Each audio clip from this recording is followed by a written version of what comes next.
तो कोरोना की दहशत एक बार फिर दस्तक दे रही है और ये सब कुछ चीन से आ रही खबरों और तस्वीरों की वजह से है। चीन में कोरोना बेकाबू रफ्तार से आगे बढ़ रहा है।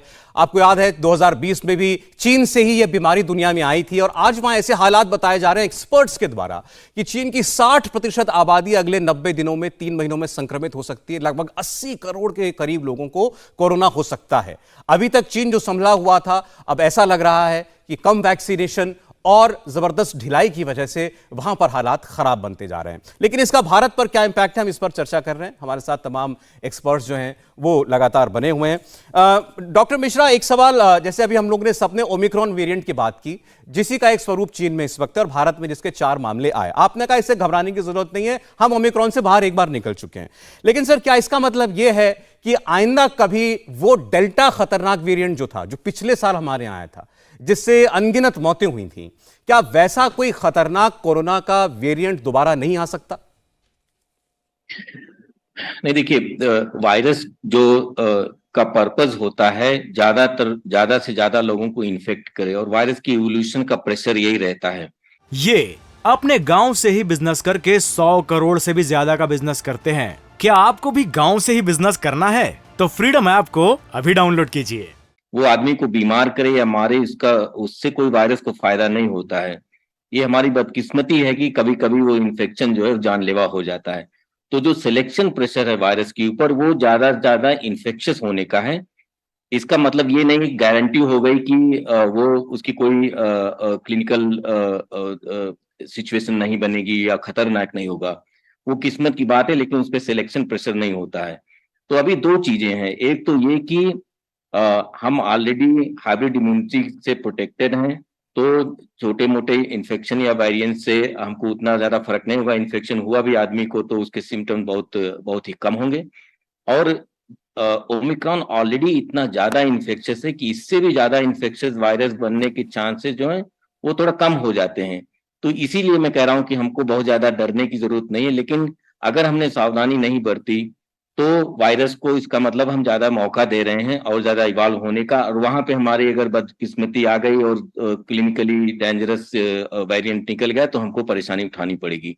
इसीलिए सावधानी बरतने की जरूरत है। बाकी हर चीजें हमारे साथ हैं, लेकिन हमको भी अपना ख्याल रखना है कि हम मास्क लगा के रखें। जिन्होंने बूस्टर नहीं लगाया वो फटाफट लगवा लें, क्योंकि उससे फायदा है, कोई नुकसान नहीं, वैक्सीन सेफ है। तो वो अगर हम करते हैं तो कोई दिक्कत की बात नहीं है।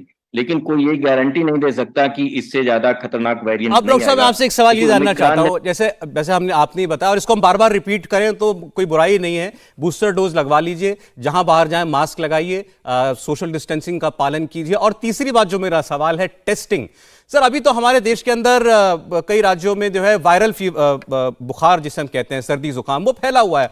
हर दूसरे घर के अंदर आपको कोई व्यक्ति मिल जाएगा, लेकिन वो व्यक्ति जरूरी नहीं है कि वो टेस्ट करा रहा है। बल्कि मेरी अगर मैं सही हूं तो कोई व्यक्ति इस वक्त जान पहचान में ऐसा नहीं है जो कोरोना का टेस्ट कराता हो अगर उसको बुखार या खांसी आ जाती है। तो इसको लेकर क्या सलाह है? टेस्ट कराना एक अच्छी बात है। अब मेरे ख्याल से थोड़ा सिस्टम भी सजग हो जाएगा तो और ज्यादा टेस्ट होंगे।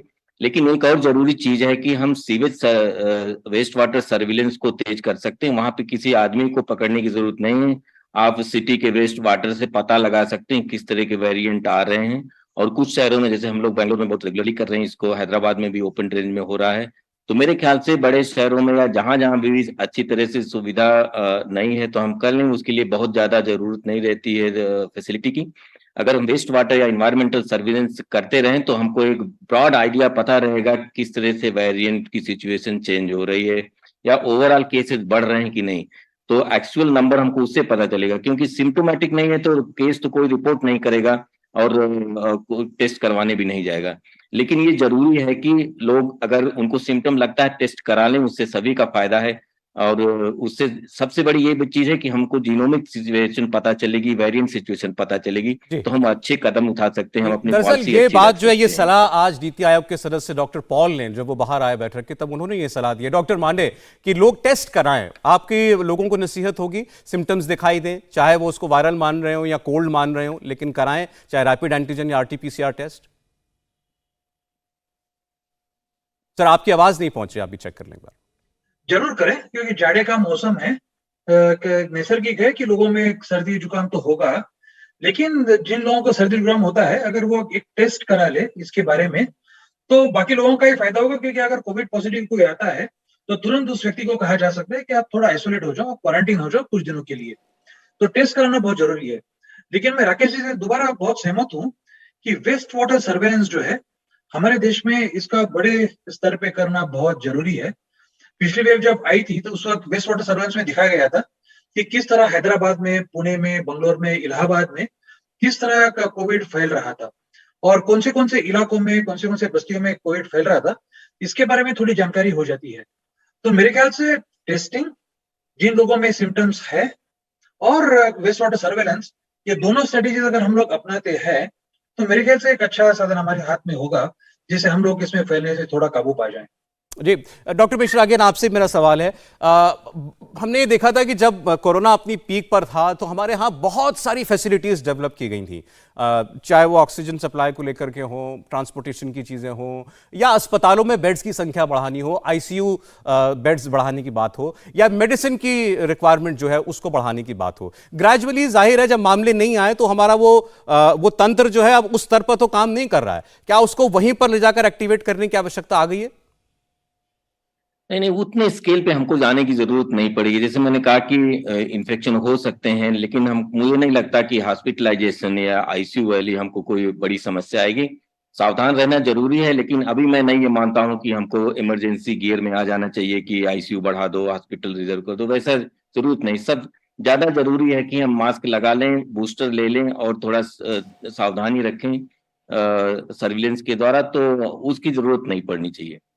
डॉक्टर चौबे, अभी बार बार बात हुई कि चीन में हालात इसलिए बने क्योंकि वहां पर या तो वैक्सीन उतनी इफेक्टिव नहीं थी या कम लोगों को वैक्सीन लगी, और तीसरे कि लोगों को बार बार घरों में चूंकि बंद कर दिया जा रहा था जबरन लॉकडाउन के नाम पर, तो उनके अंदर वो नेचुरल इम्यूनिटी डेवलप नहीं हुई जो इन्फेक्शन से हो जाती है, उसका खामिया। ये अपने गांव से ही बिजनेस करके 100 करोड़ से भी ज्यादा का बिजनेस करते हैं। क्या आपको भी गांव से ही बिजनेस करना है? तो फ्रीडम ऐप को अभी डाउनलोड कीजिए। ऐसा आजमा भुगतना पड़ रहा है। ये बात लोग समझ रहे होंगे कि चीन में जहां इतनी सख्ती है वहां वैक्सीनेशन को लेकर ढिलाई क्यों बरती गई?